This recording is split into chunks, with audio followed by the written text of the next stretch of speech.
El escritor de Hebreos, en Hebreos 10:24, advierte a los creyentes que no descuiden el congregarse. Y dice, y considerémonos unos a otros para estimularnos al amor y a las buenas obras, no dejando de congregarnos. Por lo tanto, aquí la palabra que ocupa el escritor de Hebreos está en un modo imperativo, esta condición de que todo creyente no debe dejar de congregarse. Y es a partir de este entendimiento que podemos comprender lo que significa la comunión y la unidad dentro de una iglesia local. No podemos tener comunión y no puede haber unidad dentro de la iglesia local, sino es que existe el deseo y el hecho y la necesidad y el mandato del creyente en congregarse. No existe el creyente aislado de la iglesia local. Muchas veces hemos escuchado esto de personas que dicen, no, yo no necesito congregarme porque yo me alimento a través de algunos videos en las redes sociales y para mí eso es suficiente. Tal cosa es una desaveniencia o es discordante respecto al mandato que encontramos en la Escritura. No puede ser que un creyente no se congregue o no participe de la comunión de los santos cuando la Escritura así lo establece. Excusas, obviamente, vamos a encontrar muchas para no congregarnos. Sin embargo, en una parte de la Escritura, Pedro advierte que van a venir persecuciones, amenazas, fuego, ¿cierto?, a la iglesia, pero eso no debe ser motivo para que la iglesia no se reúna. No debe ser eso un motivo o una excusa para que el cristiano no se congregue. Ahora, ¿cuál es el deseo de Dios para cada iglesia local? ¿Qué desea Dios de una iglesia local? En 1 Corintios capítulo 1, versículo 10, escribe Pablo a la iglesia de Corintios diciendo, os ruego pues, hermanos, bien, está escribiendo aquí a los hermanos, por el nombre de nuestro Señor Jesucristo, que habléis todos una misma cosa y que no hayan entre vosotros divisiones, sino que estéis perfectamente unidos en una misma mente y en un mismo parecer. Por lo tanto, aquí, el deseo de Dios, a través de esta carta de Pablo, que dice en el nombre de nuestro Señor Jesucristo, es que todos estemos unidos y tengamos una misma mente, un mismo placer y un mismo sentido de las cosas que se hacen al interior de la iglesia. Entonces, lo que busca aquí el apóstol Pablo es dar a entender que nosotros como cristianos debe prevalecer la unidad mutua. No deben haber divisiones entre nosotros que somos la iglesia local, entre el cuerpo de Cristo. Sin embargo, miren, la controversia del siglo XVI, siglo XV, siglo XVI, respecto a la reforma protestante, cierto que ocurre la división de la iglesia católica con la iglesia protestante, es que a Martín Lutero se le acusó de ser una persona que causó una división al cuerpo de Cristo. Y de alguna manera era acusado de que era una persona que no era de Dios a causa de lo que él había hecho o estaba haciendo. Pero la Biblia también advierte que es necesario que ocurran estas divisiones para saber o se manifieste quiénes son hijos verdaderos de Dios y quiénes no son hijos verdaderos. A partir de este entendimiento es que muchos pastores, de alguna manera, no quieren hablar temas doctrinales dentro de su iglesia. ¿Por qué? Porque ellos dicen que los temas doctrinales causan división. Y es porque precisamente la verdad divide. La verdad siempre va a dividir la mentira del error, va a dividir a un falso maestro de un verdadero maestro, ¿cierto? La verdad siempre va a causar división. Por lo tanto, los temas doctrinales van a causar división dentro de la iglesia. Pero es una división no disenciosa, es una división que distingue a un verdadero creyente de un falso creyente. Pero el llamado de los verdaderos creyentes es no causar divisiones entre creyentes, sino que estas divisiones son a causa de la verdad. Ahora, ¿qué promoverá la unidad dentro de la iglesia? Esa es una pregunta. ¿Qué es lo que va a promover que entre nosotros exista la unidad? Bien, veamos Efesios 4, versículo 1 y 2. Dice, que andéis como es digno de la vocación con que fuisteis llamados, en toda humildad y mansedumbre, soportando con paciencia los unos a los otros en amor. Por lo tanto, lo que mantiene y lo que provee o alimenta la unidad dentro de la iglesia es un andar digno primero del creyente, de manera individual, después en humildad y mansedumbre mutuamente, eso es la relación mutua, ¿cierto? Soportando con paciencia en amor los unos con los otros. Por lo tanto, para que surja efectivamente la unidad, o se provea de esta unidad dentro de la iglesia, es necesario efectivamente que cada creyente ande de una manera digna. No puede haber dentro de la congregación un andar indigno dentro de la congregación, porque no hay una comunión con ese andar indigno. Por lo tanto, lo que promueve la unidad es el andar digno de cada uno de los creyentes. Pablo advierte esto a los corintios en su carta, que dice que efectivamente un poco de levadura va a leudar toda la masa. Entonces, eso va a generar, obviamente, un conflicto interno dentro de la iglesia, si es que existe dentro de la iglesia una persona que no ande de una manera digna. Ahora, ¿cuál es nuestra responsabilidad? El de usted y mía como parte de este cuerpo en Cristo. Efesios 4, en el versículo 3 del mismo capítulo que vimos, dice, solícitos, nosotros, esforzados, quiere decir en guardar, que quiere decir en preservar, conservar la unidad del Espíritu en el vínculo de la paz.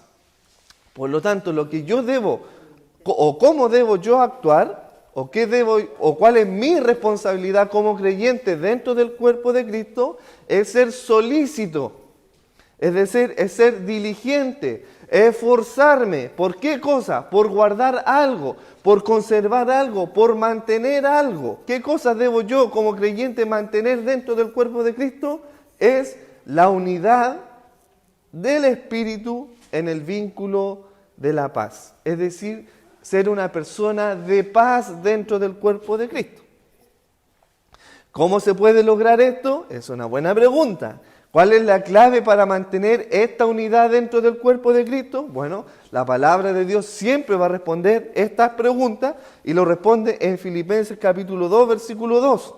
¿Cómo se puede lograr esto? Bueno, aquí lo dice, siendo lo mismo, teniendo el mismo amor, unánime, sintiendo una misma cosa, y aquí viene la palabra clave, nada hagáis por contienda, por egoísmo quiere decir, o por vanagloria, antes bien, con humildad, estimando cada uno a los demás como superiores a él mismo. Es decir, mire, si usted se fija en Filipenses 2, versículos 2 y 3, dice, sintiendo lo mismo, teniendo el mismo, sintiendo nuevamente una misma cosa. Se hace un énfasis en la unidad, algo que es lo mismo. Esta manzana con esta manzana son lo mismo, son del mismo color, pertenecen al mismo árbol, son de la misma estructura o misma forma. Eso es lo que nosotros como cristianos debemos buscar. Y la palabra clave, como dije, es nada, absolutamente, hermano, nada. Aquí está hablando en términos absolutos. Yo como cristiano dentro del cuerpo de Cristo no debo hacer absolutamente nada por egoísmo, por vanagloria. Voy a hacer esto por ser quizás exaltado, ser visto, o demostrar a los demás las cosas que yo tengo, o las cosas que yo puedo hacer. No voy a hacer absolutamente nada para yo ser visto o demostrar algo que aquí yo mando yo, o yo soy aquí alguien de privilegio. No, absolutamente no, sino todo lo contrario.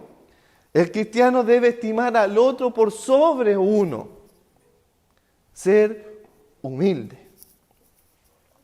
¿Con quién no es posible tener esta comunión verdadera? Bueno, esa es otra pregunta, porque muchas veces dentro de este cuerpo, ¿cierto? El hermano sabe que no me cae muy bien este hermano, porque no tiene un muy buen carácter. No es que yo tenga un problema de comunión con ese tipo de hermanos, no, porque mi llamado es a tolerarnos, a estimularnos, a amarlo, a soportarlo, ¿cierto? Pero el punto es siguiente, que yo no debo tener comunión con quién. Bueno, la palabra de Dios me dice claramente con quién yo no debo tener comunión. Segunda de Corintios 6:14 dice, no os unáis en yugo desigual con quién. Fíjese, no os unáis con yugo desigual con quién. Con los incrédulos. Por lo tanto, el cristiano no tiene comunión con los incrédulos. No hay una unión, no hay una comunión. Cuando Pablo escribe a los Efesios, dice que los cristianos tienen una misma fe, un mismo Dios, un mismo Espíritu, un mismo bautizo. Por lo tanto, el cristiano con el incrédulo de afuera no tiene comunión, porque el incrédulo de afuera no tiene un mismo Dios, no tiene un mismo amor, no tiene un mismo espíritu. Por lo tanto, el cristiano no debe tener comunión con la gente de afuera. Y Pablo también agrega ahora, y hace un énfasis, que también el cristiano no debe tener comunión con aquel que dice ser hermano, pero anda de una manera indigna, a lo cual muchos denominan hermanito. Este es un hermanito, ¿ya? Esas personas, o con esas personas, nosotros los cristianos no debemos tener comunión. El llamado es a no tener comunión con ese tipo de persona, el que dice ser hermano, pero anda en pecado. No debe haber comunión con ellos. ¿Por qué? ¿Por qué razón? ¿Qué sentido tiene esto? Bueno, Pablo lo dice aquí. ¿Qué compañerismo tiene la justicia con la injusticia? ¿Y qué comunión la luz con las tinieblas? ¿Acaso la luz no reprende las tinieblas? Obviamente que sí. Por lo tanto, yo no puedo tener comunión con los incrédulos, ni tampoco con aquel hermano o hermanito que dice ser cristiano, pero vive y anda en pecado. ¿O qué parte el creyente con el incrédulo? No hay ninguna parte, hermano. No existe ninguna comunión.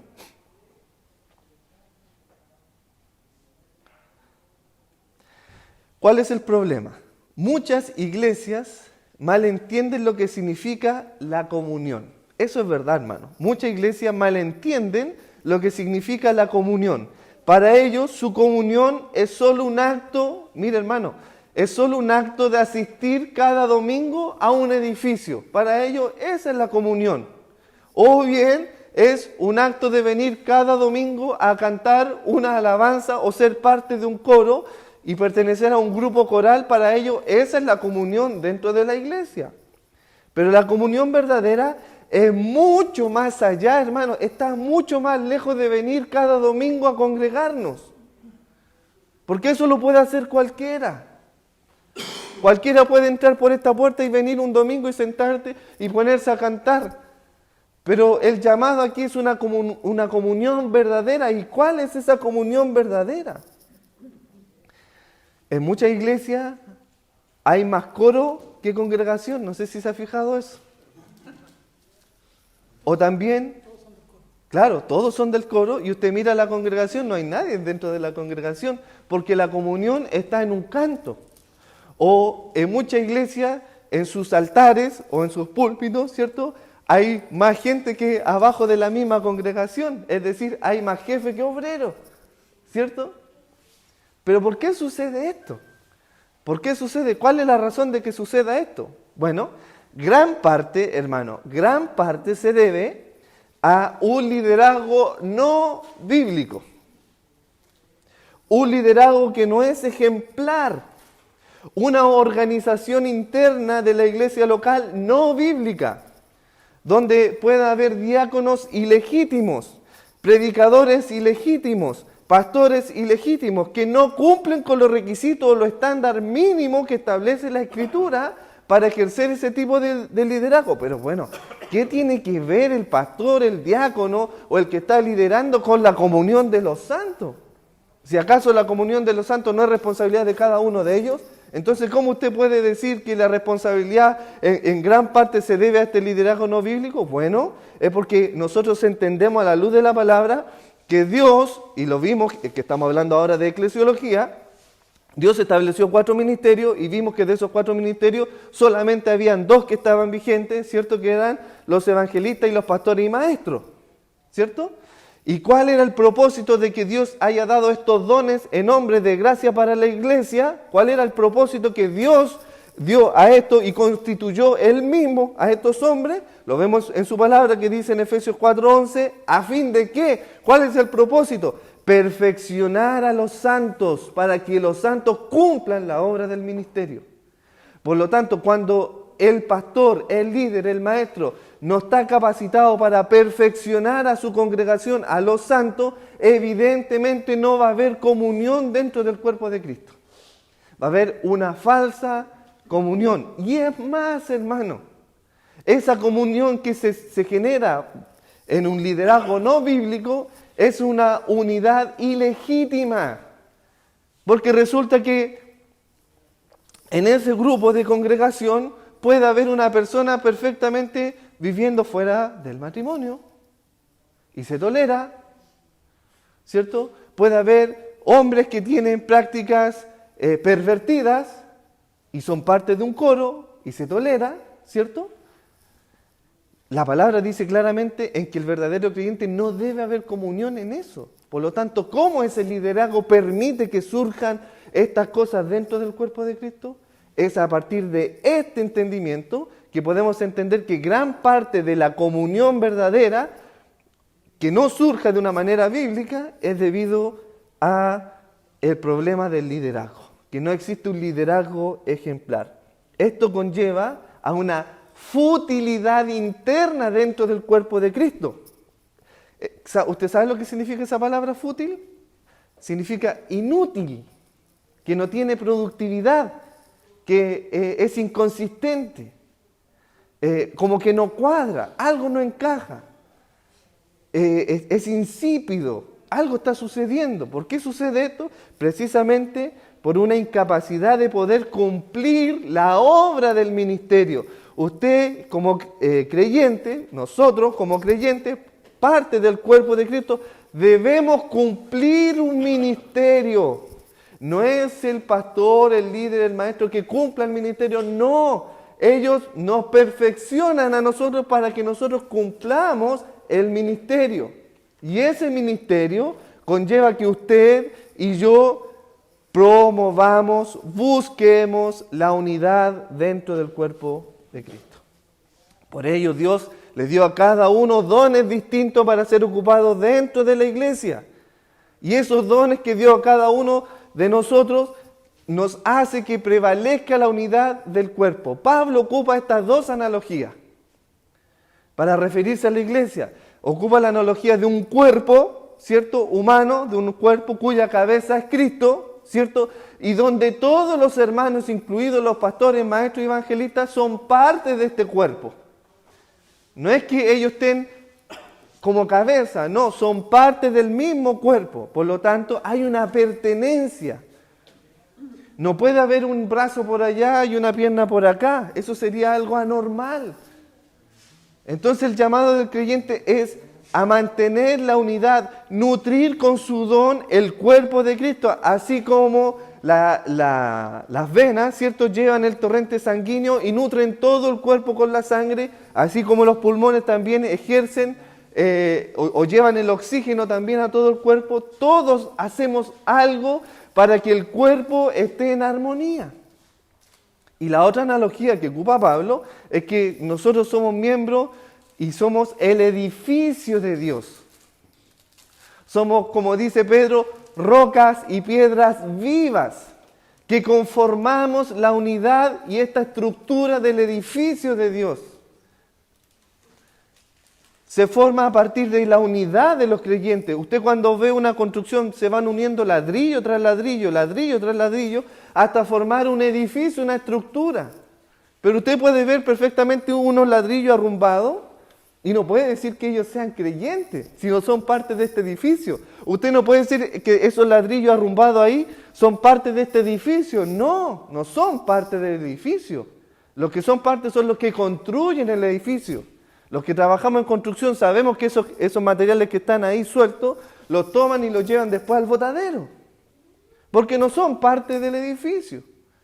Por lo tanto, el llamado del cristiano es hacer parte integral, hermano. Esa palabra es clave. Parte integral del cuerpo de Cristo. No ser un mero espectador, un mero asistente a un momento o a un día determinado dentro de un edificio. Cada miembro del cuerpo de Cristo, cada creyente de la congregación, es llamado a cumplir la obra del ministerio. ¿Cómo debo ministrar? ¿Cómo debo cumplir yo esa obra? Bueno, número 1, vamos a ver lo siguiente, Romanos 14, 18, lo dice, porque el que en esto sirve a Cristo, recordemos que cuando se dice que nosotros somos siervos de Jesucristo, somos esclavos, estamos al servicio de Cristo. El que es cristiano es automáticamente siervo de Cristo. Y aquí está diciendo Romanos 14, 18, porque el que en esto sirve a Cristo agrada a Dios y es aprobado por los hombres. Así que sigamos lo que contribuye a la paz. Recordemos que el llamado, ¿cierto?, es a mantener el vínculo de la paz entre los cristianos, entre los creyentes. ¿Y qué dice aquí? Y a la mutua edificación. Fíjese, hay una palabra antes de la edificación. La mutua. Eso lo involucra a usted y me involucra a mí. Nos involucra como hermanos que nos debemos mutuamente edificar. Ahora la pregunta que surge inmediatamente, ¿cómo yo voy a edificar a mi hermano? ¿Cómo yo voy a ser un agente, un obrero que va a edificar al cuerpo de Cristo? Bueno, número 1, por medio de mi vida ejemplar. Lo vimos en los primeros versículos, debemos andar dignamente. Por lo tanto, el verdadero cristiano va a edificar a otro por medio de su andar. O sea, ¿qué me va a venir a usted a decir que me comporte si usted cómo se comporta? Se fija que todo parte primero en el andar del cristiano. El que dice ser cristiano, ¿cierto? El que dice estar en la luz debe andar como él anduvo. Eso es lo más básico, hermano. Y una vez que usted tiene una vida ejemplar, que Dios lo sacó, ¿cierto?, de las tinieblas a su luz admirable para que andemos en este andar, obviamente la manera o cómo yo ejerzo la obra, el ministerio en los otros creyentes es por medio de las Escrituras.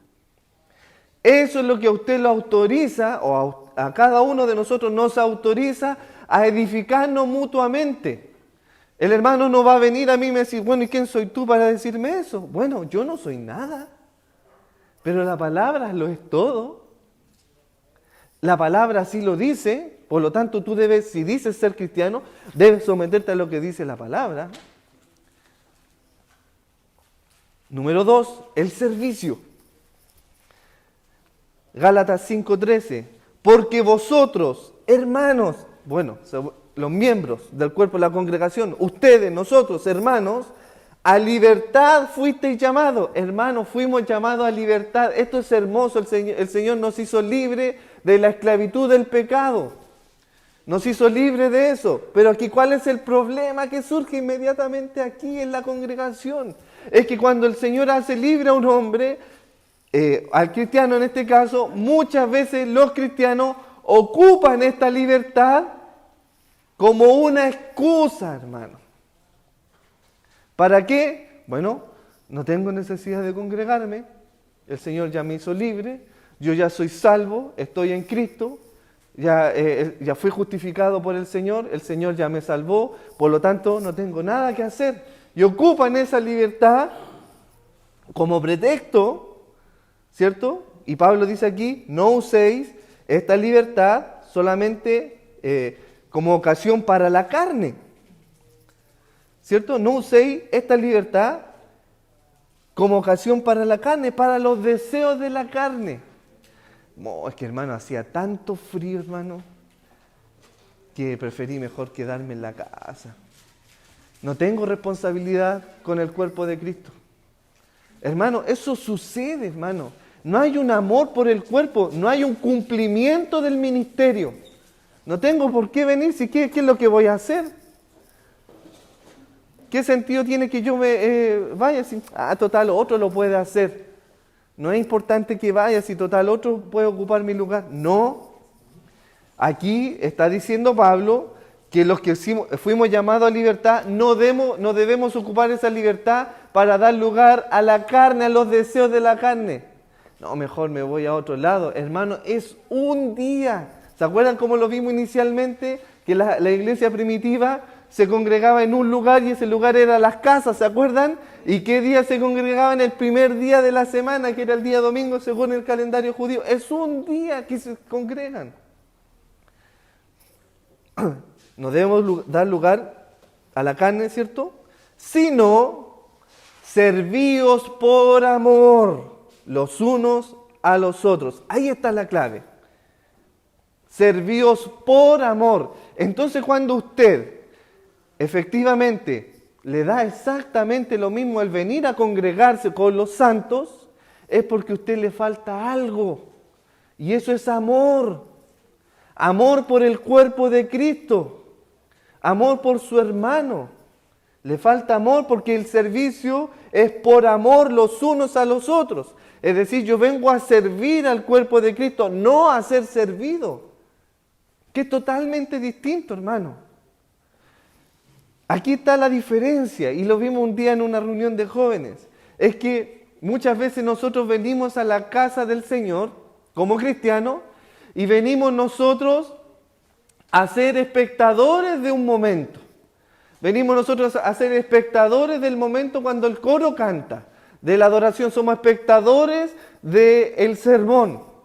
Pero hermano, nosotros no debemos venir a la casa del Señor con esa mentalidad de que nosotros somos los espectadores. No, el espectador es otro. El espectador es el Señor. De cómo nosotros venimos a la casa del Señor. El Señor, ahora Él es el espectador y aquí ahora yo vengo, Señor, vengo en humildad, Señor. Vengo con un corazón arrepentido, Señor. Vengo a servir al cuerpo de Cristo.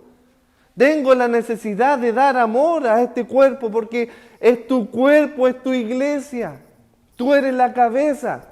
Tú eres el espectador de mi adoración. No, yo soy el espectador de cómo canta el coro. Es totalmente distinto.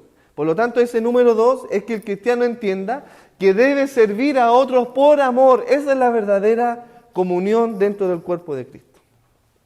Número 3, sobrellevar.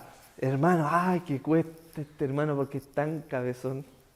Sobrellevar, hermano, ese es el llamado a sobrellevar. Mire, Gálatas 6:2 dice, sobrellevad los unos las cargas de los otros y cumplir así la ley de Cristo. Bueno, vamos a hacer aquí una aclaración, ¿ya? Sobrellevar, que dice los unos, la carga de los otros y cumplir así la ley de Cristo. Perfecto. ¿Qué se refiere aquí que yo debo sobrellevar la carga del otro? Hermanito, sabe que tengo una cuenta de luz, así que el Señor aquí manda que usted tiene que sobrellevar mi carga. ¿Cierto? No, no se refiere a eso. No se refiere a eso, no. Se refiere evidentemente en que nosotros como cuerpo de Cristo, si estamos unidos y parte de los miembros de este cuerpo se duele, por ejemplo, se infecta, tiene un problema, ¿qué es lo que va a hacer todo el cuerpo? ¿No es acaso que va a asistir a dónde está ese problema? Si una persona, por ejemplo, se tuerce el tobillo, ¿acaso no todo el cuerpo se afecta cuando ese tobillo está torcido? ¿No es cierto que las manos asisten para reflejar el dolor, cierto? Y de alguna manera todo el cuerpo, las caderas manifiestan esa falencia o esa debilidad en el tobillo. Por lo tanto, todo el cuerpo debe sobrellevar la carga que está sucediendo en ese tobillo. Debe asistir el cuerpo a la necesidad de ese tobillo. En amor. Y cumplir así la ley, ¿cierto? Y en esto se cumple toda la ley. Que os améis los unos a los otros. A eso se refiere. Es que el llamado, efectivamente, es que yo debo sobrellevar la carga de mi hermano para cumplir así la ley de Cristo. Bien, miren, fíjense acá. En 1 Corintios 12:25 para apoyar esta idea. Para que no haya desavenencias. Mire esa palabra. 1 Corintios 12:25. ¿Se acuerdan lo que el ejemplo del tobillo? ¿Cierto? Que nosotros, si somos parte o miembro de este cuerpo, vamos a asistir a un hermano o algo que algún miembro que se infectó o se dañó, ¿cierto? Mire lo que dice 1 Corintios 12:25, para que no haya desaveniencia en el cuerpo. ¿Qué es desaveniencia? Ruptura, división, disconcordancia, ¿cierto? En el cuerpo, sino que los miembros, aquí está usted y yo, todos se preocupen, ¿qué cosa? Los unos de los otros. Eso es la verdadera comunión dentro de la iglesia.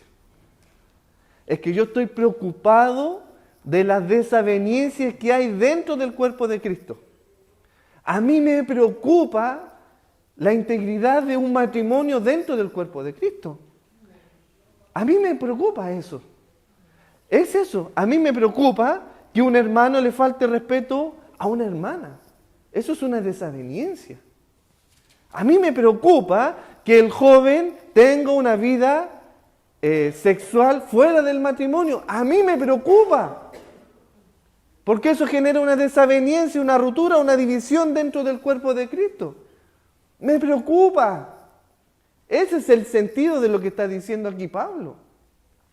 Pero bueno, en una iglesia que no hay verdadera comunión, le van a decir, hermano, usted no se meta en la vida privada del hermano. Eso no es comunión. ¿Se dan cuenta que eso no es comunión? Eso es un falso líder. Es un falso maestro. Todo lo contrario dice la Escritura, que nosotros nos debemos preocupar de las desavenencias que hay dentro del cuerpo, de esa ruptura, de esas divisiones. Nos debemos preocupar unos por otros. Los unos por los otros. Esto bajo un entendimiento correcto de saber quién es mi hermano. Los unos por los otros, ¿cierto? Y aquí surge una pregunta. ¿Quién es mi hermano?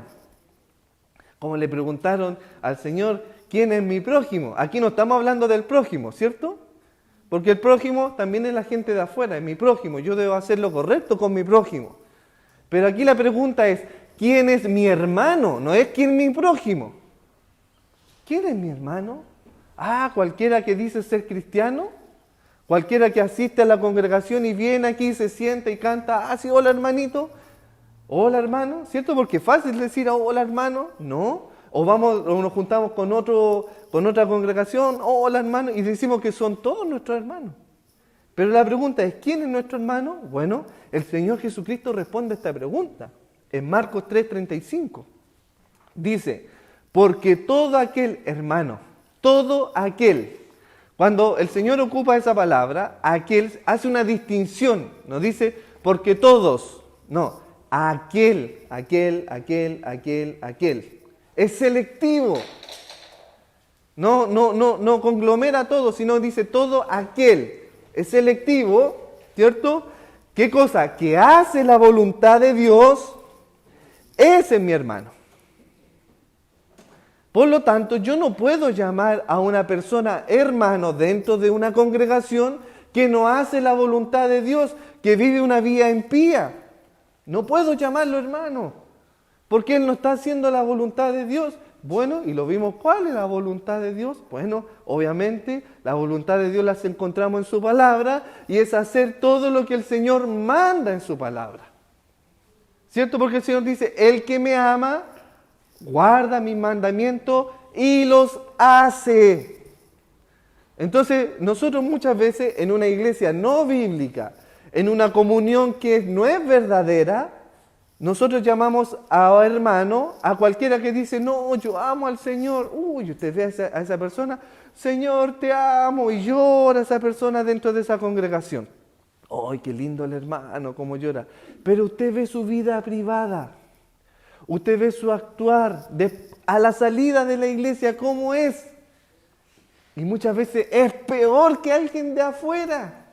Pero viene un domingo y se convierte y se disfraza en hermano. Eso tiene un nombre y se llama hipocresía. Es un actor, es un hipócrita que se disfraza de cristiano. Eso es ser hipócrita, es disfrazarse, es actuar, es fingir ser algo que no soy. ¿Y de qué manera? Bueno, diciendo cosas, por mano. Porque el que actúa va a decir cosas que él no es. Oh, yo amo al Señor. Y es mentira. Porque si lo amara, guardaría su mandamiento y lo pondría por obra.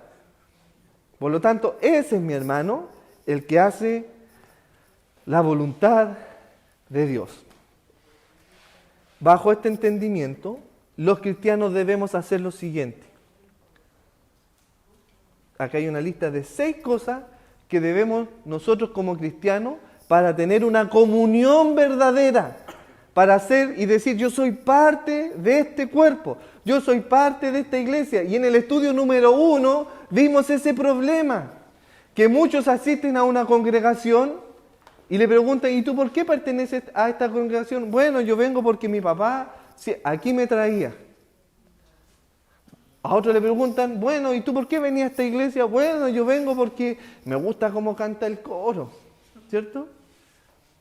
Y a otros le preguntan, y bueno, ¿tú por qué venías a esta iglesia? No, es que a mí me gusta cómo enseña el pastor, es que es bien chistoso, ¿cierto? Y ese es un problema, hermano, de que uno le hace a usted la pregunta, ¿por qué usted pertenece a esta iglesia? ¿Qué sentido tiene usted de pertenencia a esta iglesia? ¿Qué lo vincula a este cuerpo? ¿O qué lo vincula a esta otra iglesia? Bueno, es que yo voy porque tengo un amigo ahí. Y siempre he estado con mi amigo, así que yo lo acompaño a donde él vaya. No, hermano, ese es el problema de que mucha gente va de iglesia en iglesia buscando satisfacer esas necesidades y no buscando conocer al Dios verdadero que está escrito en la palabra de Dios. Por lo tanto, aquí las 6 cosas que debemos entender para tener una verdadera comunión son las siguientes. Número 1, Marcos 9:50, amarse unos a otros. Eso es lo primero, hermano, amarse uno a otro, número 1. Número 2, darse preferencia los unos a los otros. Romanos 12:10. Número 3, amonestarse unos a otros. Romanos 15:5, esa es la número 3. Número 4, consolarse unos a otros. Primera de Tesalonicenses 4:18. Número 5, animarse unos a otros. Primera de Tesalonicenses 5:11. Y número 6, tener comunión los unos con los otros. Primera de Juan 1:7.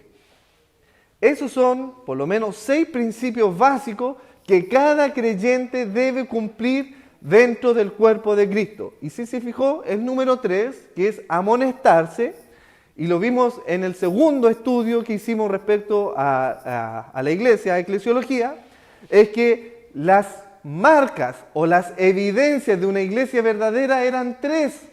No sé si alguien se recuerda. La primera es que esa iglesia verdadera debe predicar la sana doctrina contenida en la palabra de Dios. Esa era la número 1.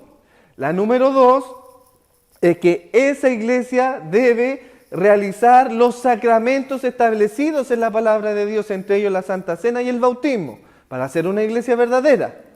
Y la número 3, que era la más importante, es que en esa iglesia verdadera o bíblica se debe practicar la disciplina. Cuando una iglesia no tiene disciplina, es una iglesia no bíblica. Ahí puede hacer cualquier cosa, lo que quiera dentro total. El Señor le ama tal cual es, el Señor no mira su condición. Esas son las evidencias de una iglesia no bíblica, la que puede usted hacer lo que quiera, donde al miembro no le importa lo que haga el otro hermano. Por lo tanto, la iglesia verdadera era efectivamente que se aplique disciplina. Finalmente, y en resumen, la iglesia no debiera ser solo un grupo de personas que se reúne cada domingo. Eso no es iglesia. No, yo vengo acá porque me vengo a reunir con los hermanos. Eso no es iglesia. La iglesia no es eso, no es la reunión de hermanos un domingo. No, la iglesia más bien debe ser un grupo de personas, un grupo de hermanos estrechamente unidos. Hermano, esa palabra, estrechamente unidos, que comparten sus vidas unos con otros con toda libertad. Tengo la libertad de compartir mi vida privada con ustedes, porque tal como soy aquí en la iglesia, lo soy en mi hogar. No tengo nada que fingir. Lo que soy aquí con ustedes es lo mismo que soy en mi hogar. Así como trato a mi esposa aquí frente a ustedes, de la misma manera la trato en mi hogar. Yo no vengo a fingir nada aquí dentro de la iglesia. Tengo una comunión con ustedes. Les conozco. ¿Se acuerdan? Que en la enseñanza que vimos dentro del matrimonio, entendimos que el matrimonio es un pacto, y ese pacto no es un pacto privado, es un pacto público. Por lo tanto debemos dar cuenta de nuestro matrimonio a los demás hermanos, porque debemos amonestarnos mutuamente al amor como hermanos, mantener esa unidad.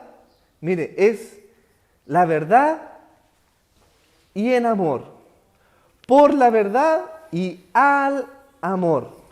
Eso es el entendimiento de cada uno de nosotros para promover la comunión unos con otros. Me quedan 5 minutos y vamos a abordar esta temática. ¿Qué responsabilidad tiene usted y yo, miembros de este cuerpo, con el liderazgo? ¿Qué responsabilidad tengo yo con los ancianos de una iglesia? ¿Cuál es mi responsabilidad? Bueno, Hebreos 13:7 dice claramente esto. Mire, Hebreos 13:7. Instruye al creyente, que es miembro del cuerpo de Cristo, cómo debe ser su relación con aquellos que enseñan la palabra de Dios. Relación pastor y oveja. Diciendo, ¿qué cosa? Acordaos de vuestros pastores, que os hablaron la palabra de Dios. Perfecto, ahí detengámonos. ¿Quiénes son los pastores? Los que nos hablan la palabra de Dios. Acordaos de esos pastores que hablaron la palabra de Dios.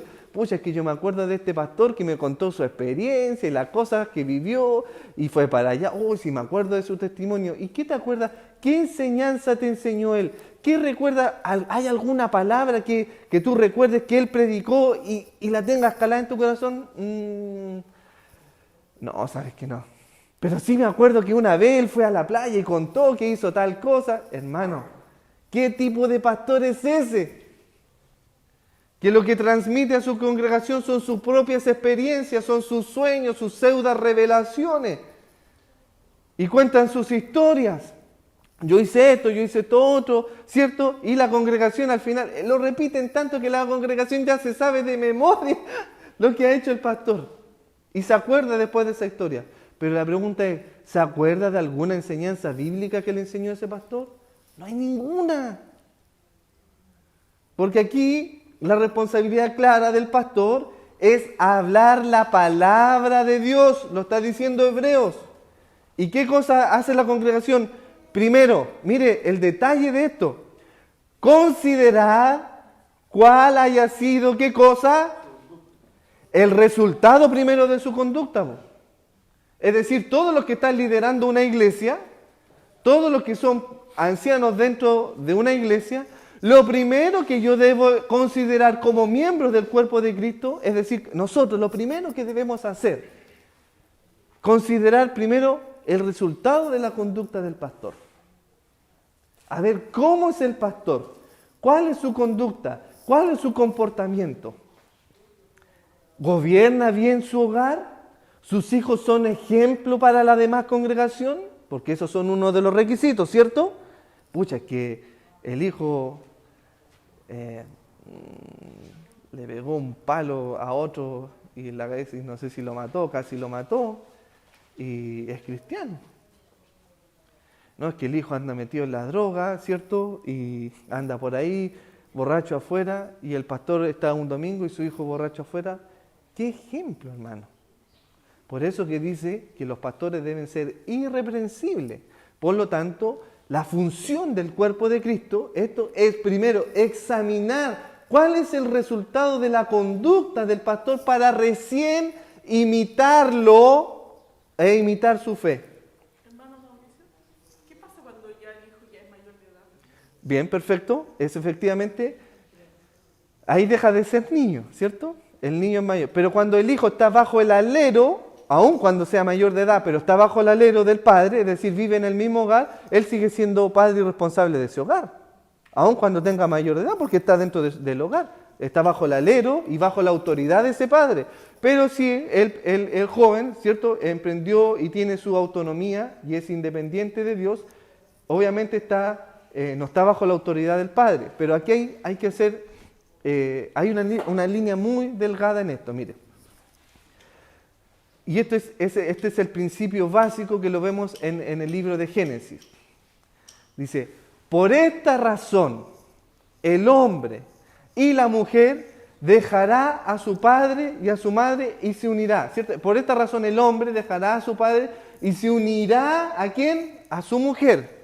Entonces, el dejar a mi padre es porque yo estoy formando efectivamente otra familia, tengo otro vínculo, ¿cierto? Entonces, cuando no está esa figura, ¿cierto?, y el hijo todavía está bajo el alero del padre, bueno, el padre es responsable de ese hijo. Obviamente, no está diciendo aquí que el hijo deba ser cristiano, que el hijo deba ser un escogido de Dios, porque eso no le compete al padre, sino que gobiernen bien su hogar, quiere decir que su hijo respeta a su padre, lo respeta por un tema de amor, no por un tema de creencia. Yo respeto a mi padre por amor, porque él me dio el ejemplo de amor. Él me instruyó, me quiso, me amó, estuvo conmigo, yo lo amo, aun cuando yo no comparta la fe que tú tienes, porque recordemos que ese es un don dado por Dios, no por el hombre. Pero aquí estamos hablando de que ese varón de Dios, si instruye a su hijo en su camino, en el camino no se va a apartar de él, no se refiere a la salvación ni a los caminos de Dios, sino a tener un hijo que sea de bien, un hijo piadoso, un hijo correcto.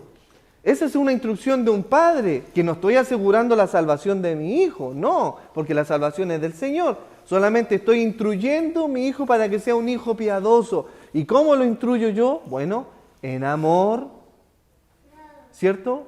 En un ejemplo, en cariño, porque si el cabro dice, ¡ay, pa! Y le pego aquí, el hijo cuando tenga 18 lo único que va a querer es irse de la casa. Y precisamente surge esto en el liderazgo, que pasa esto, oye, tú tenés que respetarme porque yo soy el pastor de la iglesia, ¿qué van a decir los hermanos? Y cuando lleguemos a la casa te la voy a dar. El cabro cuando tenga 18 años lo único que quiere va a ser salir de su casa, irse, porque no lo respeta por como padre, ¿cierto? Lo respeta porque hay una atrición sobre él, ¿cierto? Es que mi papá me va a pegar, entonces tengo que estar quietito, ¿cierto? ¿Se acuerda que ese arrepentimiento con atrición que por miedo? Y lo respeta por miedo, pero no por un tema amoroso. Pucha, mi papá se esfuerza tanto, sale todas las mañanas a trabajar, y yo lo que pido, él me lo da. Él siempre ha estado a mi lado. Él me ha ayudado en todo. Pucha, es un hijo que va a respetar a su padre de una manera natural, no siendo cristiano. Ese hombre gobierna bien su hogar, porque nadie asegura la salvación del hijo. Entonces el mandato, efectivamente, que nosotros como cristianos, como creyentes, debemos examinar el resultado de su conducta. No lo que él dice, sino lo que el varón hace. Está hablando de una conducta. No de lo que él predica, no, sino de lo que él hace, hermano. ¿Qué es lo que él hace? ¿Cómo vive? ¿Cómo modela a su familia? ¿Cómo debe ser apoyado aquellos que son nombrados a predicar y enseñar? Bueno, 1 Corintios 9:11 nos dice: ¿no sabéis que los que trabajan en las cosas sagradas, el Antiguo Testamento, como del templo, y de los que sirven al altar, de él participan? Así también ordenó el Señor a los que anuncian el Evangelio que vivan del Evangelio. Hermano Mauricio, con respecto al ejemplo que usted dio anteriormente, ¿el pastor puede ser amonestado por los hermanos de la congregación o los hermanos ancianos? Obviamente. Si no está cumpliendo con eso que debe dirigir su casa. Bueno, la pregunta que hace el hermano para que quede grabado es que si los miembros de la congregación pueden amonestar al pastor. Efectivamente, porque somos todos parte del mismo cuerpo, ¿cierto? El pastor no está sobre la grey, el pastor está en medio de la grey. Por lo tanto, los hermanos deben examinar cuál es el resultado de su conducta y amonestar a su pastor, ¿cierto? Amonestarlo. Pero obviamente estamos hablando de una iglesia bíblica. Hay un cuerpo de ancianos, hay un grupo pastoral, hay pastores que lideran una iglesia. No es un pastor liderando a la iglesia o muchas iglesias con sucursales, no. Es un grupo de pastores liderando a una iglesia. Por lo tanto, en ese grupo pluralista, efectivamente se rinden cuenta mutuamente. Ellos, los que están en el liderazgo, no son cómplices de pecado. Y la iglesia examina y pone en evidencia, ¿cierto? Entonces es responsabilidad de la iglesia, efectivamente, rendir cuenta hacia los que están en liderazgo. Pero ¿cómo? Lo vimos recién, ¿con qué autoridad? ¿Quién soy tú? Bueno, ¿cuál es la autoridad? La palabra. Ahí está, hermano. Es la palabra del Señor. Esa es lo que yo tengo la autoridad para ir donde el líder. Usted no es un líder verdadero. Usted no está haciendo lo que dice la palabra. Usted está descalificado. Usted no puede hacer, ya no sirve como líder. Por lo tanto, usted debe dar un pie al lado, arrepentirse y ser parte de la congregación, pero ya no puede ser parte del liderazgo. Si es un hombre genuino, si es un varón verdadero, él va a decir: ¿sabe qué, iglesia? Me he equivocado. He cometido un pecado enorme. No soy irreprensible. Ya me arrepiento, me arrepentí de lo que hice. No lo voy a volver a hacer, pero ya no soy irreprensible. Por lo tanto, yo dejo mi lugar. Hay otro grupo de hermanos y voy a ser parte. Lo único que busco de ustedes es que ustedes me ayuden, ¿cierto? Me edifiquen, me amonesten en amor, ¿cierto? Y voy a estar ahí.